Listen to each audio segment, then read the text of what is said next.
Hare Krishna, warm welcome for today's book reading session. நம்ம இன்னைக்கு on the way to கிருஷ்ணான்ற புக்குடைய 5வது அத்தியாயம் பார்க்க போறோம்.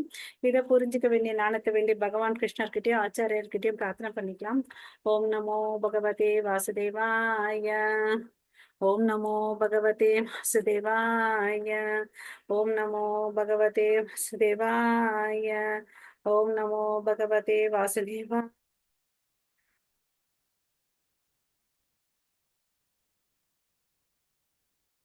अज्ञानतिमिरन्दस्य ज्ञानागयशलाकया चक्षुरुन्मिलितं येन तस्मै श्रीगुरवे नमः.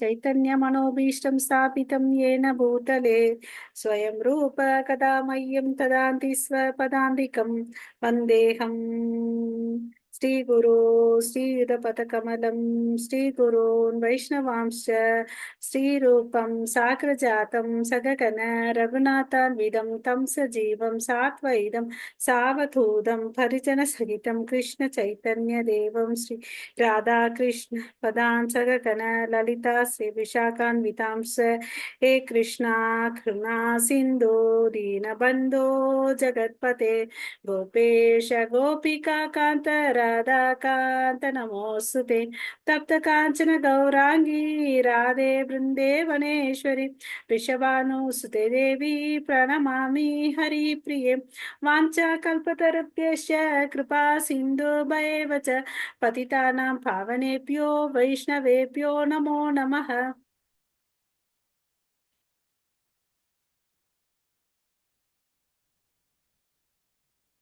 नमो ब्रह्मण्य देवाय को ब्राह्मणहिताय च जगतिताय कृष्णाय गोविन्दाय नमो नमः.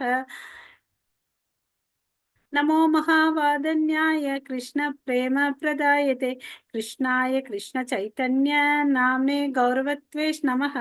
गुरवे गौरचन्द्राय राधिकाय तदालय कृष्णाय कृष्ण भक्ताय तद्भक्ताय नमो नमः. नमो ओं विष्णुपादाय कृष्ण प्रेष्ठाय भूतले श्रीमते भक्ति वेदांत स्वामिनिति नामिने नमस्ते सरस्वती देवे गौरवाणी प्रचारिणी निर्विशेष शून्यवादे पाश्चात्येशतारिणी जय श्री कृष्ण चैतन्य प्रभो नित्यानंद श्री अद्वैत गदाधर श्रीवासादि गौर भक्त वृंद हरे कृष्णा कृष्णा कृष्णा हरे हरे हरे राम राम राम हरे हरे. हरे कृष्णा माताजी. हरे कृष्णा. ஹரே கிருஷ்ணா மாதாஜி. இன்னைக்கு சாட்டர்டே ஜாயின் பண்ணுங்க மாதாஜி. இன்னைக்கு வருவீங்களா என்னன்னு தெரியல, அதனாலதாங்க மாதாஜி மெசேஜ் இருந்தேன். நேத்தே சொன்னேன்ல மாதாஜி, நம்ம நேத்து ஒரு 10 நிமிஷம் கிடைச்சிருந்தா இந்த புக்கு முடிச்சிருக்கலாம். அதுக்குள்ள அவங்க வந்து இல்லையா, அதனால நம்ம போற மாதிரி ஆயிடுச்சு. ஸோ நம்ம on the way to Krishna, இது ஒரு சின்ன புக்கு, அதுதான் நம்ம பார்த்துட்டு இருக்கோம். கடைசி டாபிக் வந்துட்டோம். நேற்று 5வது அத்தியாயம். அதுல நேற்று எங்க விட்டோமோ அங்கிருந்து இங்க பார்க்கலாம். ஓகேங்களா? ஸோ என்னெல்லாம் பார்த்தோன்றதும் ஃபர்ஸ்ட் ஒரு முறை ரீகேப் சொல்லிடுறேன். ஹரே கிருஷ்ணா. ஸோ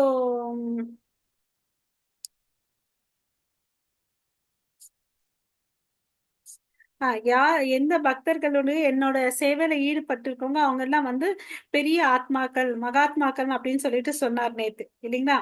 இந்த ஞானத்தை யார் முழுமையா தெரிஞ்சிருக்காங்களோ அவங்க பரமாத்மா அப்படின்னு சொல்லிட்டு பார்த்தோம். நேத்து 2 உதாரணம் பார்த்தோம். கடவுள் தனக்கு ஹெல்ப் பண்ணாங்கன்னா கடவுளை நம்பிட்டே இருப்பாங்க சில பேர். நான் அதுக்கு முன்னாடி சாப்டர்ல 4வது அத்தியாயத்துல பார்த்தோம்.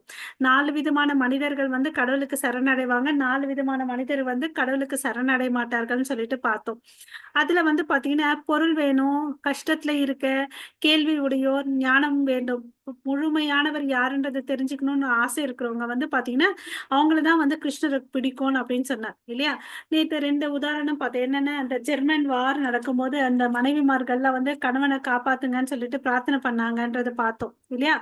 எப்ப அவங்க மரணத்தை அடைஞ்சாங்க அப்ப என்ன பண்ணாங்க, இவங்க எல்லாம் நாத்திகவாதிகளா மாறிட்டாங்க அந்த மனைவிகள்ன்றதை பார்த்தோம், இல்லைங்களா? அப்புறம் துருவ மகாராஜாவுடைய கதையை பார்த்தோம் நேற்று. அப்ப வந்து தூய பக்தர்கள் இருக்கவங்க எல்லாம் என்ன பாத்தீங்கன்னா, இந்த பௌதிக விஷயத்து மேல அவங்களுக்கு இச்சை இருக்காது. ஓகேங்களா? அவங்களுக்கு வந்து நல்லா தெரியும், நம்ம இந்த உடல் அல்ல, நம்ம ஆத்மா, கடவுளுடைய அங்கத்துணுக்கு, நாம வந்து அவங்களுடைய நித்திய சேவகன்றத அவங்க புரிஞ்சுக்கிறாங்க. ஓகேவா? இந்த சரீரம் வந்து அழியக்கூடியது. அதை பார்த்து அவங்க வந்து பெரியசா ஒன்றும் திகைக்க மாட்டாங்க. ஓகேவா? சோ இந்த கடவுளுடைய நம்ம பிரபுபாத நேத்து என்ன சொன்னாரு, இந்த வாழ்க்கையோட நம்மளுடைய குறிக்கோள், முக்கிய குறிக்கோள் என்னன்னு பாத்தீங்கன்னா, நம்ம வந்து கடவுளுக்கு இருக்கக்கூடிய சம்பந்தத்தை வந்து உணர்ந்துக்கணும், அதை உயிர்ப்பிச்சுக்கணும்.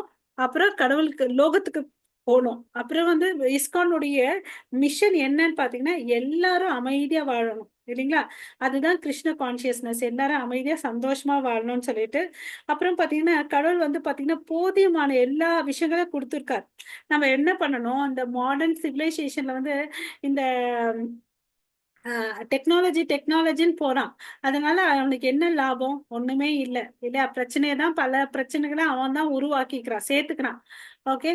சோ அதுக்கு வந்து என்ன சொன்னார், அழகான ஒரு கோட்பாடு சொன்னார். அதாவது plain thinking, plain living and high thinking. ரொம்ப எவ்வளவு அளவுக்கு சிம்பிளா வாழ முடியுமோ அவ்வளவு அளவுக்கு குறைந்த தேவைகளோட வாழு, உயர்ந்த எண்ணங்களோட இருன்னு அப்படின்னு சொன்னார். இல்லைங்களா? சோ பட் இந்த கலிகாலத்துல பாத்தீங்கன்னா நம்மளுடைய வசமா என்னன்னா, நமக்கு வந்து ஆயுட்கள் வந்து ரொம்ப கம்மி இல்லையா? மந்த புத்தி இருக்குது. சோ இப்படி இருக்கும்போது நமக்கு என்ன பண்ண முடியும்? வேதங்கள சாஸ்திரங்கள்லாம் படிச்சா புரியாது. அப்ப நம்ம என்ன பண்ணணும்? அதுக்குதான் சைத்தன்ய மகாபிரபு வந்து ஹரேர் நாம ஹரேர் நாம ஹரேர் நாமைவ கேவலம் கலோ நாஸ்தி ஏவ நாஸ்தி ஏவ கதிர் அந்நியதா. நீ என்ன பண்ணாத, வெறுமனே இந்த நாமத்தை ஜபம் பண்ணு, அதுக்கு வந்து எந்த நியமங்களும் இல்லைன்னு அப்படின்னு சொன்னார். இல்லையா? சோ அப்ப வந்து இத தெரிஞ்சுக்கிட்டு ஆன்மீக குருவோட வழிநடத்தல பதி வந்தான்னு வச்சுக்கோங்களேன், அவன் வந்து என்னோட லோகத்துக்கு வருவா. இந்த மனித பிறவி கிடைச்சிருக்கிறது வந்து பல பல பிறவிகளுக்கு அப்பாற்பட்டு வந்தது. எத்தனையோ மில்லியன்ஸா பறந்து பறந்து இறந்து இந்த மனுஷ ஜென்மம் கிடைச்சிருக்கு இல்லையா? இதை தெரிஞ்சுக்கிறவன் வந்துதான் கடவுள் கிட்ட சரணடைவான். அததானே சொல்லியிருக்காரு, பகுனாம் ஜென்மனாம் அந்தே ஞானவான் மாம் பிரபத்தியந்தே வாசுதேவ சர்வமிதி ச மகாத்மா சுதுர்லபக. வாசுதேவம் சர்வமிதி, வாசுதேவர் தான் எல்லாத்துக்கும் முழு முதற் காரணம். அதை தெரிஞ்சுக்கிற ஆத்மா வந்து பாத்தீங்கன்னா ஏதோ ஒரு ஆத்மா தான் இல்லையா? அது ரொம்ப ரொம்ப அரிது அந்த ஆத்மா, சுதுர்லபான் அப்படின்னு சொல்லியிருக்காரு இல்லையா? சோ இந்த கடவுளை உணர்றது வந்து என்ன அவ்வளவு கஷ்டமா? இல்லவே இல்லை, அது ரொம்ப சிம்பிள். பட் நம்ம என்ன பண்ணிட்டு இருக்கோம், எல்லாத்துக்கு மேல மனசை வச்சுட்டு இருக்கோம் இல்லைங்களா? அப்புறம் வந்து மனுஷன் வந்து ஆராய்ச்சி பண்ணி தான் தெரிஞ்சுப்பேன் அப்படின்னு நினைச்சு இருக்கிறவங்க கொஞ்சம் பேர் இருக்காங்க. அவங்க பல வருஷங்களுக்கு அப்பால் கடவுள்கிட்ட வருவாங்க. ஓகேங்களா? தத்துவவாதினா என்னன்னு பார்த்தோம். அதாவது தத்துவவாதினா யார் ஒருத்தன் பரிபூர உண்மையை தெரிஞ்சுக்கிறனோ அவன் தான் வந்து தத்துவவாதி. ஓகேங்களா? கடவுள் வந்து கடவுளை புரிஞ்சுக்கிறது மூன்று நிலைகள் இருக்கு. நேத்து ஒரு உதாரணம் சொன்னேன் இல்லைங்களா? ஒருத்தன் பயணம் பண்ணிட்டு இருக்கும்போது மலையை பாக்குறான், தூரம் இருந்து பார்க்கும்போது அது கற்களால் ஆனதுன்னு தெரியுது. அது வந்து பிரம்ம நிலை. அதாவது கடல் வந்து ஒளி வடிவத்துல இருக்காருன்னு பார்த்தோம். சூரிய கிரண தெரிஞ்சுக்கிறான் இல்லையா? சூரிய கிரணங்களை சில பேர் சூரியன் நினைச்சுப்பாங்க. அதுதான் வந்து முதல் நிலை. அதுக்கு அடுத்து இன்னும் கொஞ்சம் மலை பக்கத்துல போனா அங்கே பரவாயில்ல மரம் எல்லாம் இருக்குதுன்னு அப்படின்னு பாக்குறோம். அப்புறம் வந்து பாத்தீங்கன்னா சூரியன் ஒட்ட வடிவமா இருக்காரு. அது அதை புரிஞ்சுக்கிறது வந்து ரெண்டாவது நிலை, பரமாத்மா நிலை. அப்புறம் வந்து மூன்றாவது நிலை வந்து பாத்தீங்கன்னா உயர்ந்த நிலை. ஓகேவா? அதுதான் வந்து பகவான். ஓகே. சோ அது வந்து என்னன்னு பாத்தீங்கன்னா சூரியன்றது ஒரு கிரகம், அதுக்குள்ள சூரிய தேவன் இருக்காருன்றத தெரிஞ்சுக்கிறது. ஓகே. அந்த மலை மேல ஏறி போகும்போது அங்க இருக்கக்கூடிய தாவரங்கள், விலங்குகள், எல்லாத்தையும் பாக்குறோம் இல்லைங்களா? அதுதான் மூன்றாவது நிலை, பரமாத்மா நிலை. ஒரே விஷயம்தான், நம்மளுடைய வேற வேற நோக்கங்கள்ல இருந்து பார்க்கும்போது நமக்கு வந்து வேற வேற இதமா தெரியுது. பட் எல்லாமே உண்மை. ஆமா தானே? இல்லைங்களா? சோ அந்த நம்மளுடைய ஞானத்துக்கு ஏத்த மாதிரி புரிதல் இருக்குன்றத வந்து இங்க நம்ம தெரிஞ்சுக்கணும். ஓகே. சோ ஹரே கிருஷ்ணா. இதை நேத்து பார்த்தோம். சோ அதே மாதிரி இந்த உலகத்துல வந்து பாத்தீங்கன்னா பொதுவா 5 பஞ்சபூதங்களால் ஆனது இந்த உலகம். அதே மாதிரி வேற வேற கிரகங்கள் இருக்கு, அதுவும் அந்த 5 பஞ்சபூதங்களால் ஆனது. பட் நம்ம பூமியில வந்து பூமி வந்து அதிகமா இருக்கிற மாதிரி ஒவ்வொரு கிரகத்துல வந்து ஒவ்வொரு மூலக்கூறு அதிகமா இருக்குது. அந்த கிரகத்துக்கு ஏத்த மாதிரி ஒரு ஜீவராசிகள் வாழ்ந்துட்டு இருக்காங்க. ஓகேங்களா? சோ எங்கேயுமே உயிர்வாழிகள் இல்லைன்னு அறிஞர்கள் சொன்னா கூட, அது வந்து சயின்டிஸ்ட் சொன்னா கூட உண்மை அல்ல. நம்ம வேதங்கள் என்ன சொல்லியிருக்கு? எல்லா கிரகத்திலயும் வந்து உயிர்வாழினங்கள் இருக்கு. ஓகேங்களா? பட் நம்மளால வந்து நெருப்புக்குள்ள வாழ முடியாது. பட் நம்ம உடம்பு இந்த கிளைமேட்டுக்கு ஏத்த மாதிரி தான் வாழ முடியும். ஆனா ஜீவராசிகள் நெருப்பிலே வாழக்கூடிய ஜீவராசிகள்லாம் இருக்கு. எப்படி தண்ணிக்குள்ளே நம்மளால வாழ முடியுமா? இந்த மீன் எல்லாம் இருக்கு, நம்மளால வாழ முடியாது இல்லையா? அது மாதிரி நெருப்புக்குள்ளே வாழக்கூடிய ஜீவராசிகள்லாம் இருக்கு. ஒவ்வொரு கிரகணத்திலும் வேறு வேறு ஜீவராசிகள் இருக்குன்றதை நம்ம தெளிவா புரிஞ்சுக்கணும். ஓகேவா? சோ இப்ப நம்ம ஒரு ஊருக்கு போனோம்னா அந்த ஊரை பத்தி நம்ம என்னென்னன்னு தெரிஞ்சுப்போம். அங்க என்னென்ன இருக்கு, எந்த ஹோட்டல்ல சாப்பிட்டா நல்லா டேஸ்ட் ஃபுட்டு கிடைக்கும், அதெல்லாம் நம்ம போறதுக்கு முன்னாடி இப்ப வந்து நிறைய யூடியூப்ல இன்ஃபர்மேஷன் கிடைக்குது, கூகுள்ல தட்டினா நமக்கு இன்ஃபர்மேஷன் வருது இல்லையா? அது மாதிரி இப்போ வந்து நம்ம சரிப்பா, இந்த மனுஷ பிறவி எடுத்துட்டு நான் வந்து கடவுள்கிட்ட போனோம் அப்படின்னு நிர்ணயிச்சிட்டோம்னு வச்சுக்கோங்களேன், கடவுளுடைய லோகம் எப்படிப்பட்டதுன்றதை நம்ம பார்க்கணும் இல்லையா? அதுதான் பிரம்மரே முழு முதறா படைச்ச ஜீவராசி அவர் தானே. அவர் என்ன சொன்னாரு? ஆஹ் அந்த லோகத்தை பத்தி பிரம்ம சம்ஹிதையில சொல்றார். ஓகே, என்ன சொன்னாரு? யாராவது சொல்ல முடியுமா? நேத்து இந்த பிரம்ம சம்ஹிதை ஸ்லோகம் பார்த்தோமே. ஆன்மீக லோகம் வந்து ரத்தினங்களால இருக்கும், கற்பக விருட்சங்கள் இருக்கும் மாதாஜி. சூப்பர். அப்புறம் நம்ம கேட்டதெல்லாம் கிடைக்கும். அதனால நமக்கு அங்க எந்த வேலையுமே கிடையாது, பகவான் மட்டும் நினைக்கணும். சிந்தாமணிகளால் நிறைஞ்சது, சுரபி சூப்பர். பசுக்கள், கோவிந்தர் இருக்கிறாங்க. அங்க வந்து நம்ம பேச கூட பாடுற மாதிரி இருக்கும், நடந்தா வந்து அறிவு. டான்ஸ் ஆஹ் ஆடுற மாதிரி இருக்கும். ஆனா அங்க போறதுக்கு வந்து நமக்கு தகுதி வேணும் மாதாஜி. அறிவோ. Super super. ஓகே. சோ நம்ம அந்த டிக்கெட்டை வாங்கிக்கணும், என்ட்ரி டிக்கெட்டை நம்ம வாங்கிக்கணும். அதுதான் அங்க வந்து இருக்கக்கூடிய சேலஞ்ச் இல்லையா? சோ எனக்கு ஒரு நீங்க ஆமா. டிக்கெட் மாதாஜி, எனக்கு ஒரு டிக்கெட் புக் பண்ணிங்க மாதாஜி. டிக்கெட் எப்படி புக் பண்றதுன்னா, பிரபுபாதா சொல்லி இருக்கிற 4 நியமங்கள் ஃபாலோ பண்ணணும். அப்ப நியமங்கள் ஃபாலோ பண்ணிட்டு ஏகாதசி விரதம் இருந்துட்டு கோகுலாஷ்டமி அதெல்லாம் வந்து நம்ம அனுசரிச்சுட்டு ஆட்டோமேட்டிக்கா நம்ம டிக்கெட் வந்து புக் ஆயிடுது. அப்ப நம்ம எல்லாரும் ஒரே படகுல சவாரி பண்ணலாம். ஓகேங்களா? தேங்க்யூ சரி. மாதாஜி. எஸ். எதுக்கு ஞாபகப்படுத்தினேன், போகும்போது எனக்கு டிக்கெட் புக் ஞாபகப்படுத்தணும் மாதாஜி. ஹரே கிருஷ்ணா. ஹரிவோ. ஹரே கிருஷ்ணா. உங்க ஸ்டூடெண்ட் இல்லையா, வரணும்ல ஹரிவோ. உங்க கூட, அதுக்காக. எல்லாருமே ஸ்டூடெண்ட்ஸ் தான் பிரபு. நானும் வந்து பிரபுபாதா ஸ்டூடெண்ட்டு. நானும் எல்லாரும் மாதிரி தான். ஹரே கிருஷ்ணா. இதுல வந்து என்ன பயன் இன்னைக்கு சொல்றதுனால நமக்கு translation- இன்னைக்கு டிரான்ஸ்லேஷன், ஹரே கிருஷ்ணா, இன்னைக்கு டிரான்ஸ்லேஷன் சூப்பர் மாதாஜி, அழகா சொன்னீங்க. நன்றி பிரபு, நன்றி. தேங்க்யூ. ஃபர்ஸ்ட் டைம் பண்ண எனக்கு கொஞ்சம் பயமாவும் இருந்துச்சு, ஆசையாவும் இருந்துச்சு. சரி பண்ணலாம் அப்படின்னு சொல்லிட்டு, ஏன்னா ஒரு சந்தர்ப்பம் கொடுத்துருந்தாங்க மாதாஜி. ஸோ அதை யூஸ் பண்ணலான்னு சொல்லிட்டு. நன்றி பிரபு. தேங்க்யூ. ஹரே கிருஷ்ணா. ஸோ நம்ம கதைக்கு வரலாம். ஸோ அந்த லோகத்தை பத்தி நம்ம சொல்லிட்டோம் இல்லைங்களா? சோ நம்ம கடவுள் அந்த அதை இதை இப்படி சுத்தி வளைச்சு வரதோட நம்ம பரமாத்மா பகவான் கிருஷ்ணரை நம்ம டைரக்டா ஏத்துக்கலாம். அதுல வந்து ஒரு பிரச்சனையும் இல்லை. ஓகே. சோ எங்க வரணும்? இதுக்கு மேல இந்த பத்தி இந்த ஸ்லோகன் நேத்து முடிச்சோம் இல்லைங்களா? அகம் சர்வசிய பிரபவோன்னு சொல்லிட்டு, இது யாராவது படிக்கிறீங்களா? ஹரே கிருஷ்ணா. ஹரே கிருஷ்ணா மாதாஜி. ஹரே கிருஷ்ணா. அகம் சர்வஸ்ய பிரபு வஜ்ய சர்வம் பரவச்சதி இது மத்வா பஜந்தே மா புதாபாவ சமன்விதா. ஹரே கிருஷ்ணா மாதாஜி. ஜட ஆன்மீக உலகங்கள் அனைத்திற்கும் மூலம் நானே, எல்லாம் என்னிடம் சொல்லுகிறன. இது நன்றாக அறிந்த அறிஞர்கள் இது பக்தி தொண்டில் ஈடுபட்டு இதயபூர்வமாக என்னை வழிபடுகின்றனர். ஹரே கிருஷ்ணன். சோ என்ன சொல்லிருக்காரு? நான் தான் எல்லாத்துக்கும் போன அத்தியாயத்துல எல்லாம் பார்த்தோம். அவர் தான் பீஜம். அகம் பீஜம் பிதாமகான்னு சொன்னாரு இல்லையா? நான் தான் விதை கொடுக்கும் தந்தைன்னு எல்லாம் சொல்லிட்டு இருந்தார் இல்லையா? சோ இத புரிஞ்சுக்கிட்டு அவன் வந்து அந்த விதையா மாதிரி இல்ல, இந்த இந்த பிரபஞ்சத்தையும் அந்த ஆன்மீக லோகத்தையும் வந்து எல்லாம் படைச்ச அவர்தான். அந்த ஞானத்தை தெரிஞ்சுப்ப என்ன பண்ணுவான்? ரொம்ப ஸ்மார்ட்டா அவருடைய சிந்தனையில இருப்பான். சோ அப்படி இருக்கிறவன் வந்து அவனை வந்து வழிபடுவாரு இல்லையா? அவனை பிரார்த்தனை பண்ணுவாரு, வழிபடுவாரு, எல்லாம் பண்ணுவாரு. அப்படியாப்பட்ட வந்து கண்டிப்பா அப்படிப்பட்ட பக்தர் இருதயத்துல பகவான் இருக்கிறாருன்றதை நம்ம தெரிஞ்சுக்கணும். சரிங்களா? ஹரே கிருஷ்ணா. ஒரு நிமிஷம். வேதாந்திர சூத்திரத்துல என்ன சொல்லியிருக்காங்கன்னு பாத்தீங்கன்னா,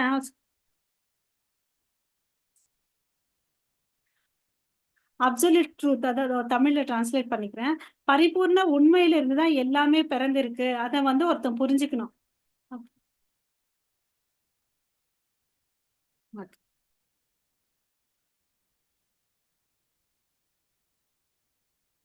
ஸோ கிருஷ்ணர் தான் அப்சல்யூட் ட்ரூத். ஓகே, அவர்கிட்ட தான், அவர் தான் எல்லா மூல காரணம். நம்ம வந்து இந்த is a fountain head of everything, எல்லா அவதாரங்களுக்கு வந்து முழு முதற் காரணம் அவர் தான். அதை தெரிஞ்சுக்கிட்டா வந்து நம்மள எல்லாம் எல்லாமே புரிஞ்சுக்க முடியும். ஓகேங்களா? அவர்கிட்ட இருந்து தான் வந்து பார்த்தீங்கன்னா அந்த புருஷ அவதாரம், அவர் பிரபாவ விலாசா, வைபவ விலாசா நம்ம பாகவதம்ல படிச்சிருக்கோம் இல்லைங்களா? அவர் வந்து ஸ்வயம் ரூப பிரகாசா. ஸ்வயம் ரூப அப்படின்னா என்ன? தானா வந்திருக்காரு. அவருக்கு யாருக்கு, நமக்குன்னு ஒரு அப்பா அம்மா வேணும். அவங்களுக்கு வந்து அப்படி எல்லாம் இல்ல, அஜா, அன்பார்ன் அப்படின்னு சொல்றேன் இல்லைங்களா? சோ அதுதான் வந்து அவர் முழுமையானவர், பிறப்பற்றவர்னு சொல்லிட்டு சொல்றோம், மூல காரணம். ஓகேங்களா? சோ அவரை ஒருத்தர் வணங்குறதுனால என்ன ஆகுது? இந்த நிலைகள், 3 நிலைகளால உணர்ந்து அவரை வணங்குறதுனால படிப்படியா வந்து அவரை புரிஞ்சுக்க முடியும். பட் இது வந்து என்ன ஆகும்னு பாத்தீங்கன்னா நிறைய டைம் எடுக்கும். இப்போ ஒருத்தர் வந்து பிரம்ம நிலையில புரிஞ்சுக்கிறான்னு வச்சுக்கோயேன், பிரம்ம எஃப்லிஜென்ஸ், பரமாத்மா, அப்புறம் வந்து பகவான், அந்த என்ன இடத்துக்கு வரணும்னு ஒன்னொன்னா பண்ணி பண்ணி வரும்போது, எப்படி நம்ம படிக்கட்டு ஏறி 10வது மாடிக்கு போறதுக்குள்ள நம்ம டயர்ட் ஆயிடும் இல்லையா? லிஃப்ட்ல போனா ஈஸியா போயிடுவோம். அது மாதிரி நம்ம என்ன பண்ணணும், லிஃப்ட் யூஸ் பண்ணி பகவான் கிருஷ்ணரை வந்து பிரார்த்தனை பண்ண ஆரம்பிக்கணும். இந்த நிலையெல்லாம் நம்ம ஆராய்ச்சி பண்ணி நம்ம என்ன பண்ண போறோம்? நமக்கு எவ்வளவு நாள் ஆயுட்காலம் இருக்குன்றதே தெரியாது இல்லையா? சோ வாசுதேவா சர்வம் இதி, வாசுதேவர் தான் எல்லாம். அதை புரிஞ்சுக்கிட்டு நம்ம யாரு சிம்பிளா வாழ்ந்து அவரை வணங்குறாரோ, மாம் பிரபத்தியத்தே, அவர் தான் மூல காரணம்னு தெரிஞ்சுட்டு அவர்கிட்ட யார் சரணாகதி அடைகிறாங்களோ அந்த இறுதி இலக்க தெரிஞ்சுட்டு அவர் வந்து பாத்தீங்கன்னா என்னுடைய உலகத்துக்கு வருவார் அப்படின்னு சொல்றார். கடவுள் பெரியவர், நான் அவருக்கு கீழ்ப்பட்டவன் என்பதை உணர்ந்து சரணடைய வேண்டும். இந்த மனப்பக்குவம் நமக்குள்ள வருதா? வர வச்சுக்கணும் நம்ம இல்லைங்களா?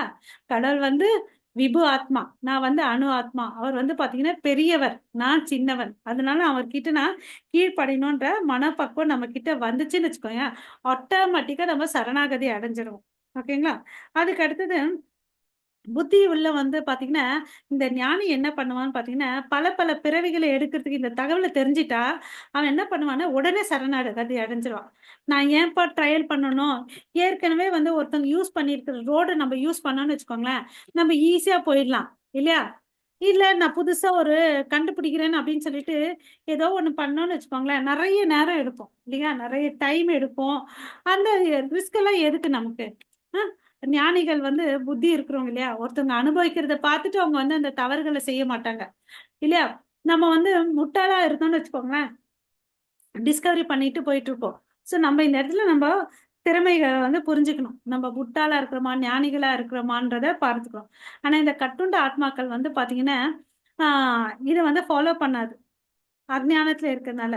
ஓகே, இந்த உலகத்துல வந்து பாத்தீங்கன்னா 3 வகையான துன்பங்கள் இருக்கு. இந்த ஜட உலகத்துல இருக்கிறதுனால ஒவ்வொரு மனுஷனும் வந்து இதை விருப்பப்படுறானோ இல்லையோ இந்த 3 துன்பங்களுக்குள்ள உள்ளாரம். ஆதி ஆத்மீக, ஆதி பௌதீக, ஆதி தெய்வீக இல்லைங்களா?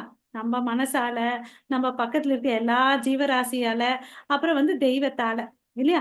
இந்த துயரங்கள் வந்து எல்லாம் இங்க இந்த லோகத்துல இருக்குது. இது வந்து அசாசத துக்காலம். அதே வந்து கிருஷ்ணருடைய லோகம் வைகுந்தம் சொல்றேன் இல்லைங்களா? குந்தான்னா வந்து துயரங்கள் இல்லாத துயரம். வைன்னா அங்க எதுவுமே இல்லை, துயரங்களே இல்லாத இடம் வந்து வைகுந்தா. இங்க பாத்தீங்கன்னா ஃபேனு, லைட்டு, கரண்ட் எல்லாம் வேணும். சூரியன், சந்திரன், அங்கெல்லாம் அதெல்லாம் எதுவுமே இல்லை இல்லையா? அங்க என்ன இருக்குது? நித்தியமா வெளிச்சம் இருக்கு. அப்புறம் இங்க வந்து பெரிய பிரச்சனை என்ன? பிறப்பு, இறப்பு, முதுமை, நோய். அங்க வந்து எதுவுமே இல்லை இல்லையா? எப்பவுமே நித்தியமா நம்ம சந்தோஷமா இருக்கலாம் ஆடல் பாடல்களோட இல்லையா? சோ அப்போ வந்து ஒருத்தர் வந்து கேள்வி கேட்கலாம் என்னன்னு சொல்லிட்டு, சோ பரமபுருஷர் தான் வந்து இறுதி இலக்குன்னு நினைச்சா சரணாகதி அடையிறது வந்து ஏன் பல முறை வச்சிருக்காங்க? ஒரு கடவுள் சொல்றீங்க, ஏன் பல முறையில வந்து பல வழிகள் வச்சிருக்கீங்க அந்த சரணாகதிக்குன்னு சொல்லிட்டு. ஓகே, இதுக்கு ஒருத்தவங்க படிங்க மாதாஜி யாராவது.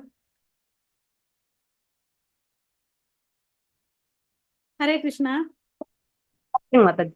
காமைஸ்தை ஹிருத ஞானம் பிரபத்யந்தே நியாதேவதா தஷ் நியமம் ஆஸ்தாய பிரகிருத்யா நியதா ஸ்வயா. ஹரே கிருஷ்ணா மாதாஜி. பொருள் ஆசைகளால் அறிவு திருடப்பட்டவர்கள் தேவர்களிடம் சரணடைந்து தங்கள் சொந்த இயல்புகளுக்கு ஏற்ப வழிபாட்டின் குறிப்பிட்ட விதிகளையும் விதிமுறைகளையும் பின்பற்றுகிறார்கள். ஹரே கிருஷ்ணா மாதாஜி. ஹரே கிருஷ்ணா.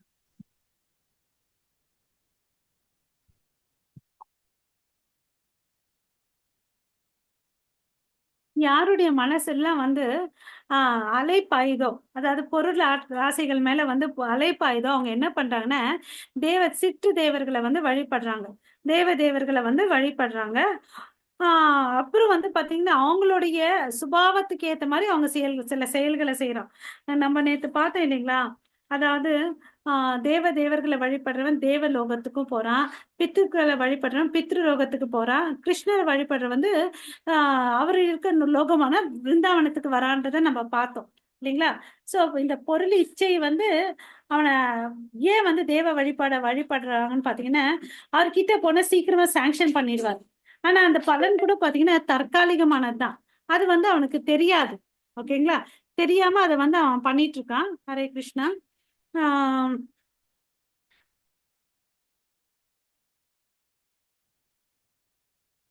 அப்புறம் நிறைய பேர் வந்து பாத்தீங்கன்னா இந்த முக்தியை கூட விரும்ப மாட்டாங்க. ஓகே ஓகே, பெரும்பாலும் ஆண்கள் விடுதலைக்கு பின்தொடர்வதில்லை. ஏன்னா ஆன்மீக சக்தியால் ஏதாவது பெற விரும்புகிறார்கள். நமக்கு வந்து பாத்தீங்கன்னா நமக்கு வந்து நான் வந்து பாப்புலர் ஆகணும், நான் நல்லா இருக்கணும், அந்த எண்ணம் தான் நம்ம கிட்ட இன்னும் இருக்கு இல்லையா. சோ இந்தியால வந்து ஒரு சாமிஜி வருவார். அவர் என்ன பண்ணுவாருன்னு பாத்தீங்கன்னா, எனக்கு உடம்பு சரியில்லைங்க, மருந்து கொடுங்கன்னு போய் கேட்பாங்களாம் ஜனங்க. ஏன் அப்படி சாமி கிட்ட சுவாமிஜி கிட்ட போறாங்க, டாக்டர் கிட்ட தானே போனோம் உடம்பு சரியில்லைன்னு. ஏன்னா டாக்டர் வந்து பாத்தீங்கன்னா ஃபீஸ் நிறைய கேட்பாராம். அதனால இது அங்கேயே இருக்கு பாருங்க, நான் சொல்ல ஃபீஸ் நிறைய கேட்பாரு, அதனால அவர்கிட்ட போக மாட்டோம் அப்படின்னு சொல்லிட்டு சுவாமிஜின்னு சும்மா கம்மி காசு கொடுத்துருவாரு இல்லையா அப்படின்னு சொல்லிட்டு. அப்புறம் இன்னொன்னு அவர் சொல்வாரு, நான் ஒரு அவுன்ஸ் நீ தங்கத்தை கொடுத்தா அது 100 பவுனா மாத்தி கொடுப்பேன், நீ 1 பவுன் தங்கத்தை கொடு, நான் 100 பவுன் தங்கமா மாத்தி கொடுப்பேன் அப்படின்னு சொல்றாரு. ஓகே, நம்ம மனுஷன் என்ன பண்ணுவான், அவன் வீட்டுல இருக்கிற 50 பவுனை எடுத்துட்டு போய் கொடுப்பான். அவர் என்ன பண்ணுவாரு, அதை வாங்கிட்டு அங்கிருந்து எஸ்கேப் ஆயிடுவாரு இல்லையா. எல்லாத்தையும் வாங்கிட்டு அவர் என்ன ஆயிடுவாரு, மறைஞ்சு போயிடுவார், அங்கிருந்து எஸ்கேப் ஆயிடுவார் இல்லையா. சோ அது மாதிரி நம்மளோட நோய் வந்து இங்க பிரபுபாதா என்ன சொல்றாரு, நாம் ஒரு சுவாமி அல்லது ஒரு கோயில் அல்லது தேவாலயத்திற்கு செல்லும் போது நம் இதயங்கள் பொருள் ஆசைகளால் நிறைக்கப்படுகின்றன. நம்ம கோயிலுக்கு எதுக்கு போறோம், அப்பா எனக்கு அந்த பிரச்சனை இருக்குது, இந்த பிரச்சனை இருக்குது, இந்த பிரச்சனையெல்லாம் சால்வ் பண்ணு அப்படின்னு சொல்றதுக்கு தான் நம்ம போறோம் இல்லையா. ஆசைகள், எனக்கு இது வேணும் அது வேணும்ன்ற அந்த ஒரு நோய் இருக்கு நம்ம கையில பொருள் மேல இல்லைங்களா. சோ ஆன்மீக வாழ்க்கையில பாத்தீங்கன்னா இந்த மாதிரி பொருள் மேல பற்றுதல் இருந்தா நம்மளால வந்து பயிற்சி சரியா செய்ய முடியாது. ஓகேவா. சோ இந்த நோயை போனோம்னா நமக்கு என்ன வேணும், ஒரு மருந்து வேணும், ஆரோக்கியம் வேணும் இல்லையா. அந்த ஆரோக்கியத்துக்கு என்ன வேணும், யோக பயிற்சி வேணும். யோகான்னா என்ன பொருள், கடவுளையும் மனிதனையும் இணைக்கிறது தான் வந்து யோகா இல்லையா. அது எந்த யோகா பண்ணணும், இங்க பக்தி யோகா பண்ணணும். ஓகேங்களா.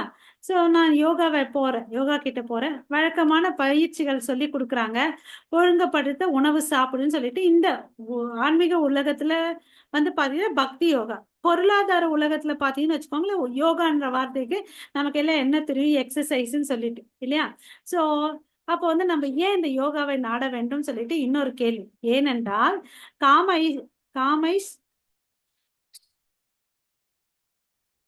காமைஸ் தைர் வித்தைய ஞானக. ஏன்னா நம்ம கிட்ட வந்து பாத்தீங்கன்னா காம இச்சைகள் இருக்கு, இந்த பௌதிக இச்சைகள் இருக்கு. ஓகே, அது இருந்தாதான் நம்மளால என்ஜாய் பண்ண முடியும், என் வாழ்க்கையை நல்லா அனுபவிச்சு வாழ முடியும் அப்படின்னு சொல்லிட்டு நினைக்கிறாங்க. கடவுள் வந்து பாத்தீங்கன்னா இங்க ஒரு ஆர்டர் சப்ளையர், நான் ஆர்டர் பண்ண அவர் எனக்கு கொடுக்கணும், இல்லைன்னா அவர் கடவுள் இல்லை. அவ்வளவுதான் இங்க இருக்கக்கூடிய மனிதர்களுடைய எண்ணங்கள். அதனாலதான் அவன் மனசுக்கு ஏத்த மாதிரிதான் இந்த பல வழிகள் இருக்கு. இந்த பதிலெல்லாம் எதுக்கு சொல்றாருன்னு, கடவுள் ஒருத்தரா இருக்கும்போது ஏன் வந்து சரணாகதியில வந்து பல வகைகள் இருக்கு? அந்த கேள்விக்கு ஏன் பாத்தீங்கன்னா, நம்ம மனசுல வந்து கடவுளை தவிர பல ஆசைகள் இருக்கு. ஓகேவா? சோ இது மாதிரி பண்றாங்க. அதுக்குதான் வந்து இந்த வழிகள்லாம் கொடுத்துருக்காங்க. எல்லா விதமான மனிதர்களும் வந்து கடவுள்கிட்ட வரணும். ஓகேங்களா? அதுதான் மெயின் நோக்கம்.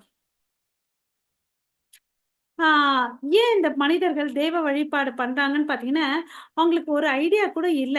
எப்படி இந்த பௌதீக உலகத்துல இருந்து நம்ம வெளியே வரணும், ஜடத்துல இருந்து வெளியே வரணும்ன்றத அவங்களுக்கு தெரியல.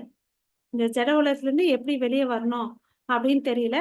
இத வந்து பாத்தீங்கன்னா, யாராவது விரும்பினா அவங்களுக்கு வந்து பாத்தீங்கன்னா, இந்த வேதங்கள் வந்து சில விஷயங்களை பரிந்துரைக்கிறது. அவன் நோயை எப்படி வந்து குணப்படுத்தலாம். இப்போ உதாரணத்துக்கு நம்மளுக்கெல்லாம் தெரிஞ்ச விஷயம் இது. சூரிய தேவரை வழிபட்ட தோல் நோய் போகும். சிவன் பார்வதியை பட்ட நல்ல கணவன் மனைவி கிடைப்பாங்க. இல்ல இது மாதிரி சில விஷயங்கள் இருக்கு. சரஸ்வதி தேவியை வழிபட்ட நம்ம நல்லா படிப்போம் இல்லைங்களா? அப்புறம் வந்து இந்த சத்யநாராயண பூஜை எல்லாம் பண்ணா குழந்தை பிறக்கும், ப்ரமோஷன் கிடைக்கும். இந்த விஷயங்கள்லாம் நமக்கு தெரிஞ்சிருக்கு. வேதங்கள் இருந்துதான் தெரிஞ்சிருக்கு. ஆனா இது வந்து பாத்தீங்கன்னா, இது எதுவுமே கிருஷ்ணர்கிட்ட நம்மளை கூட்டிட்டு போவார். இந்த வழிபாடு கடவுளுக்கு அல்ல. இதெல்லாம் வந்து யாருக்கு? தேவர்கள் இல்லையா? சோ யார் ஒருத்த வந்து கடவுளை தெரிஞ்சுக்கணும்னு நினைக்கிறவன் வந்து இதுக்கெல்லாம் வந்து ஆசைப்பட மாட்டான் இல்லைங்களா? ஓகே. சோ இந்த தேவர்களுக்கும் நமக்கு என்ன வித்தியாசம்ன்றத நம்ம நல்லா புரிஞ்சுக்கணும். இந்த ஒரே ஒரு வார்த்தை தான். தேவர்கள் கூட பாத்தீங்கன்னா நம்மள மாதிரிதான் மனுஷர்களே. அவங்களுக்கும் நமக்கு என்ன வித்தியாசம்னா, அவங்களுக்கு கொஞ்சம் சக்தி அதிகமா இருக்கு, நமக்கு அந்த சக்தி இல்ல. ஓகேங்களா? சோ இத புரிஞ்சுக்கிறதுக்கு பிரபுபாதா இங்க ஒரு உதாரணம் கொடுக்குறாரு. என்னன்னு பாத்தீங்கன்னா, நம்ம ஊர்ல ஜனாதிபதி இருக்கார், பிரசிடென்ட் இருக்காருன்னு வச்சுக்கோங்களேன். ஹரே கிருஷ்ணா. ஜனாதிபதி இருக்கிறாரு. அவருக்கும் நமக்கும் வந்து அவர் ஆட்சியில் இருக்கும்போது அவருக்கு வந்து அதிகாரம் இருக்கு. நம்ம வந்து பாத்தீங்கன்னா சாதாரண குடிமக்கள். அவரும் பாத்தீங்கன்னா பார்த்தா எல்லாரும் மனுஷங்க தான். பட் அதிகாரம் பார்த்தா அவருக்கு அதிகாரம் இருக்கு, நமக்கு அந்த அதிகாரம் இல்ல. அது மாதிரிதான் நம்மளும் தேவர்களும். சோ அப்படி இருக்கும்போது ஏன் நீங்க தேவர்களை வழிபடுறீங்க? ஓகேவா? இந்த கேள்வி கரெக்டா? ஹரே கிருஷ்ணா. ஆமாங்க மாதாஜி. இல்லையா? அததான் வந்து இந்த வழிபாடை வந்து பகவத்கீதையில கிருஷ்ணர் வந்து கண்டிக்கிறாரு. ஓகேவா? காமத்தின் காரணமா, அதிகமான ஆசையின் காரணமாக இந்த தேவர்களை வழிபடுறாங்க. ஓகேவா? இந்த இதுல நம்ம தெரிஞ்சுக்கலாம். ஓகேங்களா? சோ இந்த பௌதிக உலகம் எதன் பேசிஸ்ல இருக்குன்னு பாத்தீங்கன்னா, காமம், ஆசை பேசிஸ்ல தான் இருக்கு இல்லையா? இந்த பௌதிக உலகம் எதை நோக்கி ஓடிட்டு இருக்குது? ஆசை. நம்ம ஏன் காலையில எழுந்து வேலைக்கு போறோம், சம்பாதிச்சுட்டு வரோம்னா, நான் நல்ல வசதியா வாழணும் இல்லையா? அந்த ஆசை இருக்கு இல்லையா? இந்த உலகத்தை நம்ம அனுபவிக்கணும், நம்ம புலன்களை வந்து திருப்தி செய்யணும், நம்ம வீட்டுல இருக்கவங்களை வந்து திருப்தி செய்யணும் இல்லையா? இதெல்லாம் வந்து பாத்தீங்கன்னா இதுக்கோசம் தான் நம்ம பின்னாடி ஓடிட்டு இருக்கோம். சரிப்பா, இந்த காமம் எங்க இருந்து வந்துச்சு? இந்த காமம் நமது கடவுள் மீதான அன்பின் ஒரு வக்கிரமான பிரதிபலிப்பு. நமக்கு ஏற்கனவே தெரியும், இந்த பூலோகத்துல என்னெல்லாம் இருக்குதோ அது எதனுடைய பிரதிபிம்பம்? ஆன்மீக லோகத்தின் பிரதிபலம், the shadow of the spiritual world இல்லையா? நம்ம எல்லாமே பாக்குறோம். இந்த உலகத்துல இருக்கிறதுக்கு எல்லாம் வந்து இங்க இருக்கக்கூடிய ஆசை, கோபம் எல்லாமே அங்கேயும் இருக்கு. அதனாலதான் இங்கேயும் இருக்குது. ஓகே, அசல் வந்து அங்க இருக்கு, நிழல் இங்க நடக்குது. ஓகேங்களா? சோ நமக்குள்ள பாத்தீங்கன்னா அசலான விஷயம் என்னன்னு பாத்தீங்கன்னா கடவுளை நேசிக்கிறது. ஓகேவா? பட் இந்த ஜடத்தை ஜடத்தை தான் இப்ப நேசிச்சுட்டு இருக்கோம். உண்மையான கடவுளை நம்மளால நேசிக்க முடியல. ஓகேவா? ஜடத்தை தான் நேசிக்கிறோம். அன்பு இருக்குது, ஆனா நம்ம கடவுளை நேசிக்க மாட்டேன்றோம் இன்னும். சரிங்களா? சோ அப்ப வந்து பாத்தீங்கன்னா, ஒருத்தனுக்கு வந்து தனக்கு வந்து பசங்க இருந்தாங்கன்னு வச்சுக்கோங்களேன், தன்னோட பசங்களை வந்து அன்பா வந்து வளர்ப்பாங்க இல்லையா? அன்பா பண்பா வளர்ப்பாங்க. அதே வந்து அவங்களுக்கு அன்பு குழந்தைங்க இல்லைன்னா என்ன பண்ணுவாங்க? ஒரு நாயோ பூனையோ வாங்கிட்டு வந்து அதை வளர்ப்பாங்க. இது நம்ம பாக்குறோம். இப்போ வந்து ரொம்ப நிறைய காமன் ஆயிடுச்சு இல்லையா? சோ நம்ம அந்த நாய் பூனை மேல அன்பு வைக்கிறத விட யார் மேல வைக்கணும்? கடவுள் மேல வைக்கணும் இல்லைங்களா? சோ அந்த அன்பு வந்து பாத்தீங்கன்னா வச்சுக்கோங்களேன், பூர்த்தி அடையலைன்னு வச்சுக்கோங்களேன், அப்ப வந்து நமக்கு என்ன ஆகுது? கோபம் வருது இல்லையா? கோபம் வந்து மாயைக்குள்ள மறுபடியும் தள்ளப்படுகிறோம். சோ அப்ப வந்து தவறுகள் செய்யறோம், மறுபடியும் என்ன ஆகுது? பாவங்கள் செய்யறோம், பிறப்பு இறப்பு சக்கரத்துக்குள்ள வரோம். ஓகேங்களா? சோ நம்ம எல்லாத்தையும் நேசிக்கிறோம், பட் நம்ம எதை நேசிக்கிறோமோ அதை விட்டுட்டு எல்லாத்தையும் பண்ணிட்டு இருக்கோம் இல்லையா? கடவுளை நேசிக்கணும் நம்ம. அதை நேசிக்கிறது இல்லை நம்ம. ஓகேங்களா? அது வந்து கடவுளை நேசிச்சா அது வந்து காதல். உலகத்துல இருக்கிற ஆசையை வந்து காமம். 2 வார்த்தை நம்ம புரிஞ்சுக்கணும். காமம் பௌதிக வாழ்க்கை இது. காதல் வந்து பாத்தீங்கன்னா அன்பு செலுத்துறது கடவுள் மேல. கிருஷ்ண பிரேமைன்னு சொல்றேன் இல்லைங்களா?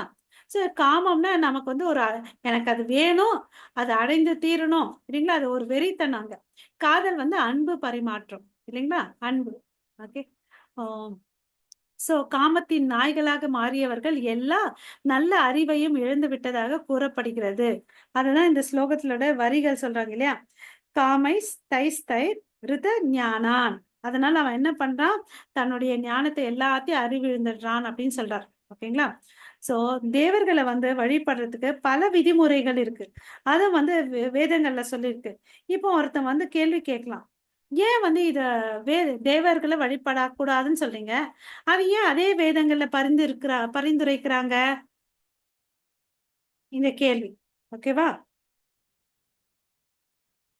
நமக்கு தெரியும் பகவத்கீதை என்ற நூல் வந்து பாத்தீங்கன்னா எல்லா விதமான மனிதர்களுக்கும் வந்து அறிவில் குறைந்துள்ளவருக்கும் அறிவு நல்லா இருக்கிறவங்களுக்கும் வந்து அந்த புக்கு. ஓகேங்களா? பகவத்கீதை இஸ் எ சயின்ஸ் இல்லையா? சோ காமத்தால் தூண்டப்பட்டவர்கள் வந்து என்ன பண்ணுவாங்கன்னு பாத்தீங்கன்னா, ஆஹ் ஏதாவது தனக்கு வேணும்ன்றதுக்கு வந்து என்ன பண்ணுவாங்க? தேவர்களை வழிபடுறாங்க. சோ அவங்க வந்து யாரோட சாங்ஷனால கொடுக்குறாங்க? பரமபுருஷ பகவான் வந்து ஒப்புக்கொண்டாதான் வந்து தேவர்கள் கூட நமக்கு கொடுக்குறாங்க. இன்கேஸ் அவர் கொடுக்கலன்னு வச்சுக்கோங்களேன், இவங்களால வந்து நமக்கு கொடுக்க முடியாது சாங்ஷன். நம்ம சின்ன வயசுல இருந்து இவ்வளவு பெரியவங்களா வளர்ந்துருக்கோம். எத்தனை தேவர்கள் வழிபாடு பண்ணிருக்கோம், அது எத்தனை வந்து நமக்கு சாங்ஷன் ஆயிருக்குது? ஒரு நிமிஷம் யோசிச்சு பாருங்க. சோ அப்ப அது நமக்கு பிராப்தி இல்ல, கிருஷ்ணர் வந்து கொடுக்கல, அதனாலதான் வந்து நமக்கு கிடைக்கல. பொதுவா நம்ம வாழ்க்கையில என்ன நடக்குதுன்னு பாத்தீங்கன்னா, இந்த உயிர் வாழினங்கள்லாம் வந்து ஆசைப்படுது. ஓகேவா? டிசையர் பண்ணுது. Man desires. கடவுள் என்ன பண்றாரு? அதை வந்து அனுமதிக்கிறார். Lord sanctions. ஓகே. பிரகிருதி, இந்த மெட்டீரியல், இந்த இயற்கை இருக்கு இல்லையா, அது என்ன பண்ணுதுன்னு பாத்தீங்கன்னா அதை ஃபெசிலிட்டேட் பண்ணுது. இந்தா நீ அனுபவிச்சுக்கோ ராஜான்னு சொல்லிட்டு அது வந்து அதுக்கு உந்துதலா இருக்குது. ஒரு விஷயம் நம்ம வாழ்க்கையில நடக்கணும்னா இந்த மூணு பேர் செயல்படுறாங்க. இந்த ஜீவாத்மா வந்து ஆசைப்படுது, பரமாத்மா சாங்ஷன் பண்றான், அதுக்கு பிரகிருதி வந்து ஆஹ் உடன் புரியுது. ஓகேங்களா? அதனாலதான் நமக்கு வேணுன்ற பொருள் வந்து நடக்குது நம்ம வாழ்க்கையில. நான் நினைச்சேன், எல்லாம் என்னாலதான் ஆச்சுன்னு இல்லை. சோ ஒரு செயல் வந்து நம்ம வாழ்க்கையில நடக்கணும்னு இந்த 3 பேர் வந்து கான்ட்ரிபியூட் பண்றாங்க. ஓகேங்களா? அதை புரிஞ்சுக்கணும். இப்ப வந்து இது வந்து கடவுள் பக்தி இருக்கிறவன் வந்து நான் தேவர்கள் கிட்ட போறான். அதே வந்து பாத்தீங்கன்னா ஒருத்தனுக்கு அவன் மேல கூட நம்பிக்கை இல்லை, அவன் நாத்திகவாதியா இருக்கிறான், கீழ்ப்படியாதவனா இருக்கிறான், எந்த அதிகாரத்தையும் வந்து எதிர்ப்பவனாவும் இருக்கிறான். அவன் எதை மேல நம்பிக்கை வச்சிருக்கான்? சோ இங்க வந்து என்ன பாயிண்ட் இன்சிஸ்ட் பண்றாங்கன்னா, கீழ்ப்படிதல். அட்லீஸ்ட் நமக்குன்னா பெரியவங்க ஒருத்தவங்க இருக்காங்க இல்லையா, தேவர்கள் நமக்குன்னா அவங்களுக்கு சக்தி இருக்கு, நமக்கு அவ்வளவு அளவுக்கு சக்தி இல்லை. அட்லீஸ்ட் அவங்க அங்க வந்து கீழ்ப்படுறாங்க இல்லையா? சோ தே நாத்திகவாதிகளை காட்டிலும் உயர்ந்தவர்கள் வந்து பாத்தீங்கன்னா தேவர்களை வழிபாடு பண்றவங்க. அவங்கள காட்டிலும் உயர்ந்தவர் யாருன்னு பாத்தீங்கன்னா கிருஷ்ணரை வழிபடுறவங்க. ஓகேங்களா? இதெல்லாம் வந்து நம்ம மென்டாலிட்டி சேஞ்ச் ஆகிறதுக்கோசம் இந்த ப்ராசஸ் நடக்குது. ஓகேங்களா? சோ எது எப்படி இருந்தாலும் நம்ம என்ன பண்ணணும்னு பாத்தீங்கன்னா முழுமுதற கடவுளை வந்து வணங்கணும். ஓகே. அப்படி வணங்கினா தேவர்களை வழிபட வேண்டிய அவசியம் இல்லை. இது நடுவில் யாரோ வந்து பண்ண விஷயங்கள்னால இந்த வழிபாடெல்லாம் வந்திருக்கு. ஓகேங்களா? ஆஹ்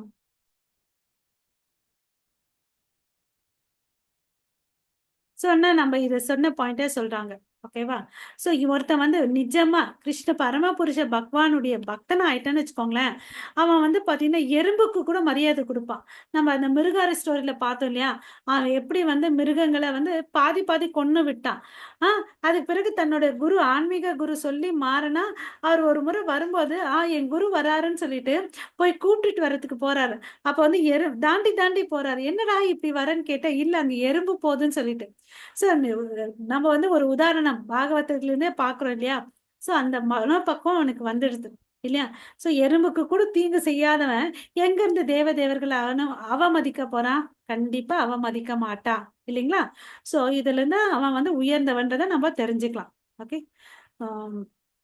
சோ பரமபுருஷன் பகவானை பொறுத்தவரை என்னன்னு பாத்தீங்கன்னா, அனைத்து உயிரினங்களையும் மதிக்கப்பட வேண்டும். அவரு அதுதான் சொல்றாரு. ஏன்னா எல்லா ஜீவராசிகள் என்கிட்ட இருந்து தான் வந்துச்சு. அகம் பீஜ பிதாமக இல்லையா? சோ அது எறும்புல இருந்து, யானையில இருந்து, நம்மள வரையும் நம்ம அவர்கிட்ட இருந்து தான் வந்தோம். அதனாலதான் நம்ம இஸ்கான் ஸ்தாபத்துல வந்த உடனே நம்ம எப்படி சொல்றோம்? மாதாஜி, பிரபுஜின்னு சொல்லிட்டு எவ்வளவு அழகா அன்பா மரியாதையோட சொல்றோம் இல்லைங்களா?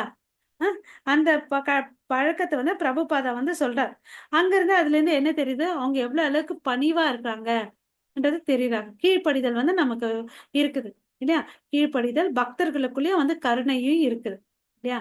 சோ முடிவுல ஒருத்தவங்க பக்தனா ஆகணும்னா இந்த தகுதிகள் வேணும். என்னது? ஒண்ணு பணிவு வேணும், அப்புறம் வந்து பாத்தீங்கன்னா கருணையும் இருக்கணும் அவனுக்கு இல்லையா?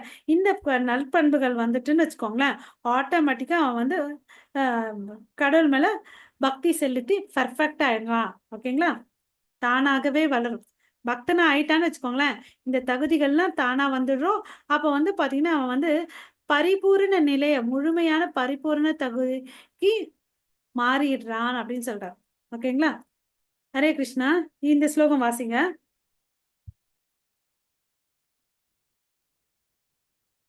ஹரே கிருஷ்ணா. ஓம் பூர்ணம். படிங்க மாதாஜி. ஓம் பூர்ணம் ஆத பூர்ணமிடம் பூர்ணாத் பூர்ணம் உதச்யதே பூர்ணஸ்ய பூரணம் ஆதாய பூரணம் ஏவாவசிஷ்யதே. ஹரே கிருஷ்ணா மாதாஜி. ஹரே கிருஷ்ணா. சோ இங்க வந்து பாத்தீங்கன்னா யாரு பூரணம் அப்படின்னு பாத்தீங்கன்னா பகவான் கிருஷ்ணர், த பர்சனாலிட்டி ஆஃப் காடட். ஓகேவா? அவர் தான் வந்து முற்றிலும் பூர்ணமானவர். Perfect and complete. ரெண்டு வார்த்தை சொல்றாங்க பாருங்க. Perfect and complete. முழுமையானவர். பர்ஃபெக்ட்னு என்ன சொல்றது?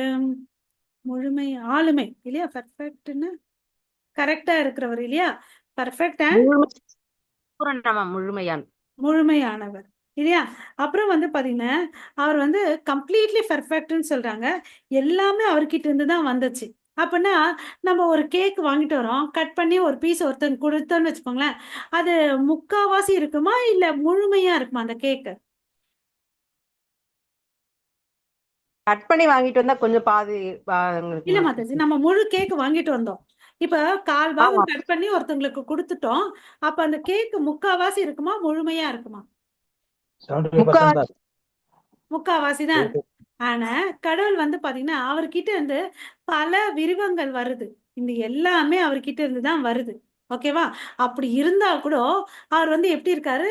பரிபூர்ணமானவரும் முழுமையானவரும் இருக்கிறார். இந்த உலகங்கள் எல்லாம் அவர்கிட்ட இருந்து தான் வந்து இந்த பிரபஞ்சங்கள் எல்லாம் படைக்கப்பட்டது. அவர்கிட்ட இருந்து தான் பல அவதாரங்கள் வந்துச்சு. அப்பனா அவர் குறையணும் தானே? அவர் குறையல, முழுமையாதான் இருக்கிறார். ஓகேவா?